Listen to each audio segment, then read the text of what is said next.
বন্ধুসকল, কালি মই আপোনালোকক মোৰ প্ৰভুৰ লগত কেনেদৰে লগ হ'ল এই কথাখিনি কওঁতে চনটো ভুল হৈছে। 1959 নহয়, আচলতে 1979 সেইটো ভুল হৈ গৈছিলে। মোক দুজনমান বন্ধুৱে তাত কমেণ্টত লিখিছে। আৰু কিবা এটা মোবাইলটো টিপি দিওঁতে মই মানে ক'ৰবাত লাগি যোৱা খণ্ডটো ডিলিট হৈ গ'ল। মই সেইটো আজি আকৌ দিব লাগিব। বহুত ভিউজ আহিছিল, বহুত ৰাইজে চাইছিল, কিন্তু হঠাতে ডিলিট হৈ গ'ল। বাৰু যি নহওক, তেখেত গৈ পেলাই ঘৰত কথা পাতিলেগৈ। কথা পাতি এখেতে আমাৰ ঘৰত থাকোঁতে ক'লে, আমাৰ দাদাহঁতে কেলৈ আহিছে, কি কথা সুধিলে। সোধোতে আৰু এই কথাখিনি মই ক'লোঁ আৰু এখেতে আহিছে বিয়া সংক্ৰান্তত। মাক কৈছোঁ আৰু দাদাহঁতক কোৱাৰ মোৰ সাহস নাই। তাৰপিছতে তেতিয়া কথা পাতিলে, ক'লে যে আমাক মাতিছে হয়, কিন্তু আপুনি নথকাত যদি আমি যাওঁ, আমাক কি বুলি চিনাকি দিব, আমি কি বুলি চিনাকি দিম, ক'বলৈও মানে বেয়া লাগিব আৰু তেওঁলোকে কি ভাবিব। গতিকে চিঠি এখন তেওঁ লিখি দি থৈ গ'ল যে এনেকৈ শিৱসাগৰৰ পৰা আহিব বিয়াৰ সংক্ৰান্তত কথা পাতিবলৈ। ঘৰত ইতিমধ্যে তেওঁলোকৰ ঘৰত অলপ তেওঁৰ বন্ধুবোৰে বা ঘৰৰ মানুহেও মোৰ লগত অলপ জোকাই থাকে। আৰু ডাঙৰ বৌয়েক আৰু 2 নম্বৰ বৌয়েকে তেওঁলৈ ছোৱালী চোৱাৰ কম্পিটিশ্যন হৈছে, কোনগৰাকীয়ে মানে পচন্দমতে বিয়া পতাব পাৰি। তেওঁ আৰু এইফালে মন আছে শিৱসাগৰত। তাৰপিছতে গৈ ইয়াৰ আগতো বহুত কাহিনী এটা আছে। মানে মই যেতিয়া গৈ থাকোঁ, এখেতক মানে সুধিছে ছোৱালী ক'ৰ কি কথা। এখেতৰ বৰদেউতাকৰ ল'ৰাটোৱে ONGCত চাকৰি কৰে, শিৱসাগৰ টাউনত থাকে। আৰু আমাৰ ওচৰতে এটা GGS বহিছে, gas gathering centre, gas gathering service বুলি এনি টাইম মানে জুই জ্বলি থাকে আমাৰ ওচৰতে। সেই GGSত সেই গেটখিনি গৈ তাতে জমা হয় আৰু জ্বলি থাকে সদায়। সেই চাৰিওফালে ৱাল দিব লাগে, বহুত ডাঙৰ এৰিয়া লৈছে। সেই তাতে আমাৰ ওচৰৰ চব ল'ৰাবিলাকে কাম কৰিছিল। সেই দাদাই মানে, তেওঁৰ নাম বিমল চৌধুৰী, ইঞ্জিনিয়াৰ। তেওঁ সুধিছে আৰু এনেকৈ তেনেকৈ মোৰ নামটো কৈছে, এনেকৈ চিনি পাওঁ নেকি তহঁতি, ল'ৰাবোৰক সুধিছে। সিহঁতি আৰু পাওঁ, আমাৰ বৰদেউতা হয় এইটোৱে, বোলে মোৰ আমুক হয়। তেওঁলোকে আমাৰ এই অঞ্চলৰ ভিতৰত পঢ়া শুনা মানুহ চব এনেকুৱা নানা আৰু মানে সিহঁতি কৈছে আৰু ইঞ্জিনিয়াৰে সুধিছে আৰু সিহঁতৰ বছ। তাৰপিছতে কৰিলে আৰু দাদা ইমানেই ভাল আছিল, মানে ভাবিলে আচৰিত লাগে। সেই সময়ত ONGC ইঞ্জিনিয়াৰ, তেওঁ কৌৰপতি হ'লহেঁতেন। তেওঁ ইমান ডাঙৰ এটা কৰোৰ টকাৰ কাম কৰিলে, কোনো ল'ৰা ঠিকাদাৰৰ পৰা 1 পইচাও লোৱা নাছিল। ল'ৰাবোৰে পিছত কৈছে আৰু এনেকুৱা মানুহ আমি জীৱনত পোৱা নাই। চৌধুৰী ছাৰে বোলে আজিলৈও আমাৰ তেওঁৰ কাৰণে আমি যিমান আমাৰ সেইখিনি ল'ৰাই কাম কৰিছিল, চবেই পকা ঘৰ বনালে।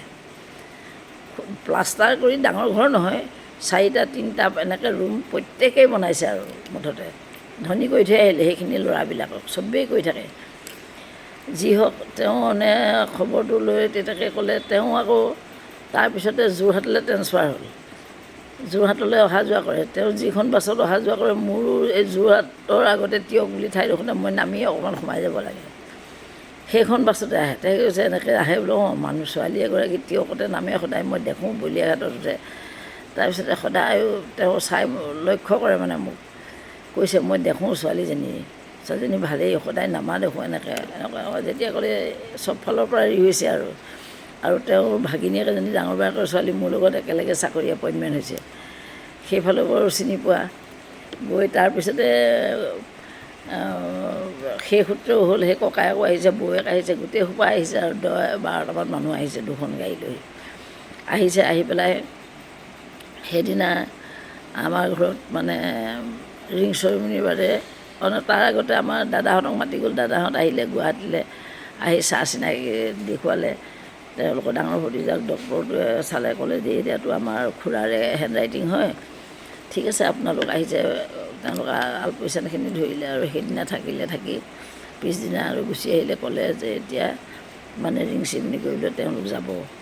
সেইমতে তেওঁলোকে 1 সপ্তাহ 10 দিনৰ পিছত ৰিং চেৰিমনি কৰিবলৈ গৈছে। আমিও কিবাকিবি মান ধৰিবলৈ কাপোৰ কানি যোগাৰ কৰিছোঁ।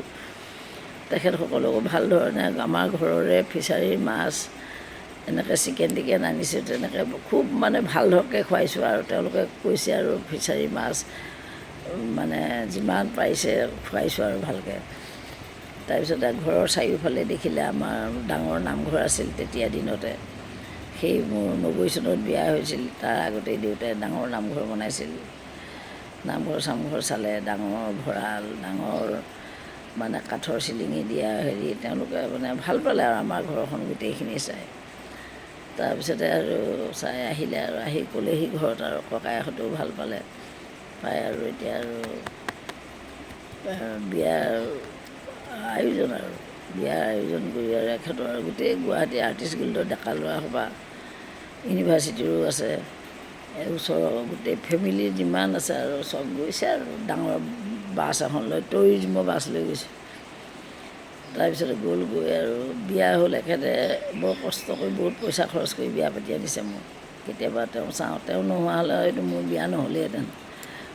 কাৰণ মায়ে ইমান মানুহ আহে, খবৰ আহে, ইমান ভাল ভাল ল'ৰা আহে, মায়ে বিয়া পতাৰ কথা নুলিয়াই, চাকৰি কৰি আছে আৰু আজাদিত আছে আৰু এইবোৰ খবৰ নাই আৰু। মই উপজাচি ক'বলৈ লাজ লাগে বা ক'বলৈও বেয়া লাগে, মইনো কেনেকৈ ক'ম বোলে মই এইটো ল'ৰাৰ লগতে বিয়া হওঁ, ঠিক তেনেকুৱা কথা। তাৰপিছত আৰু বিয়া গৈ পেলাই আমাৰ ঘৰত ক'লে যে আমাৰ ঘৰৰ চোতালত হোম যজ্ঞ নিদিয়ে, কাৰণ আমাৰ দেউতাই আজিলৈকে আমাৰ ইমানবোৰ ল'ৰা ছোৱালী বিয়া পাতিছোঁ, হোম যজ্ঞ দিয়া নাই।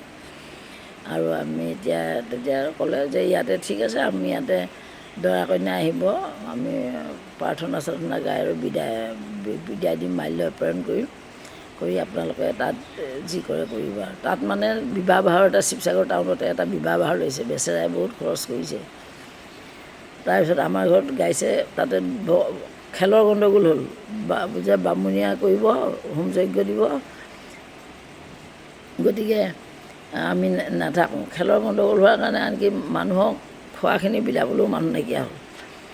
ডেকা ল'ৰা দুটাতে তিনিটাই প্ৰাৰ্থনা গাইছে, আমি নামঘৰৰ সন্মুখত বহি আছোঁ, ভুলকৈ গাইছে, মোৰ মনটোৱে মানে কটকটাই আছে। যি কি নহওক হৈ আহিলে, লৈ আহিলে, আহি আৰু শিৱসাগৰ টাউনত বিবাহ বাহৰত তেখেতসকলে হোম যজ্ঞ দিলে, দি পেলাই আৰু আহি ঘৰ পালেহি মানে দৰা ঘৰ পালেহি। মাজে মাজে বহুত কথা ৰৈ গৈছে বাৰু, মাজে মাজে মই কৈ যাম। তাতে এটা মানে আচৰিত কথা, ৰিং চেৰিমনিৰ পিছতে এখেতে গৈছে এদিন আমাৰ ঘৰলৈ, গৈ আছে সেইদিনা ৰাতি থাকিব আৰু থাকি তেখেতে গধূলি ভাত চাত খাই হ'ল, হওঁতে এখেতে মাক মাতিছে। মই বোলো আপুনি শুৱক আৰু আমি শুওঁগৈ যাওঁ। মায়েও মাত দিলে। তাৰপিছত তেখেতে মোৰ মাক কৈছে, মা মই লক্ষ্যৰ লগত দুটামান কথা আছে, আপুনি বেয়া নাপায় যদি অকণমান কথা পাতিম। মায়ে ক'লে বোলে পাতা বোলে, এনেকৈ ক'লে, পাতা এনেকৈ ক'লে আৰু। তাৰপিছত অলপ কথা পাতিলোঁ আৰু পাতি আৰু সেইদিনাৰ খণ্ডটো ইমানতে সামৰণি মাৰিলোঁ। দ্বিতীয় খণ্ড সামৰিলোঁ, তৃতীয় খণ্ডটো কাইলৈ